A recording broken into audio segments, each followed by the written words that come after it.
আমার খবর। আবারও প্রচুর পরিমাণে বিস্ফোরক উদ্ধার হলো বীরভূমের রামপুরহাটে। গোপন সূত্রে খবর পেয়ে একটি পরিত্যক্ত বাড়ি থেকে প্রচুর পরিমাণে বিস্ফোরক উদ্ধার করলো বীরভূমের রামপুরহাট থানার পুলিশ।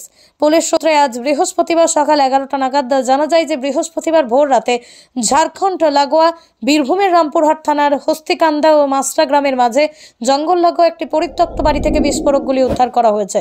উদ্ধার হওয়া বিস্ফোরকগুলির মধ্যে রয়েছে 6400টি জিলেটিন স্টিক। তবে কাউকে গ্রেপ্তার করতে পারেনি পুলিশ। তবে কে বা কারা কি উদ্দেশ্যে এই বিস্ফোরকগুলি মজুত করে রেখেছিল সেই বিষয়টি তদন্ত করছে পুলিশ। তবে পুলিশের প্রাথমিক অনুমান, এলাকার পাথর খাদানে পাথর ফাটানোর কাজে ব্যবহার করা হয়ে থাকে এই জিলেটিন স্টিক বিস্ফোরকগুলি। জেলা স্বাস্থ্য পরিষেবায় নতুন দিনের সূচনা। এমআরআই, রেডিওস্কোপি, সিটি স্ক্যান পরিষেবা এবার শান্তিনিকেতন মেডিকেল কলেজ ও হাসপাতালে পাওয়া যাচ্ছে। অত্যাধুনিক ব্লাড ব্যাংক ও প্যাথোলজি ল্যাবের সুবিধা রয়েছে।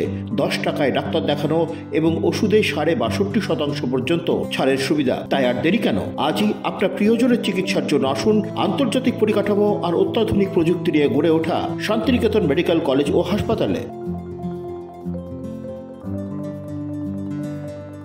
দেখতে চোখ রাখুন আমাদের ফেসবুক ও ইউটিউব চ্যানেলে।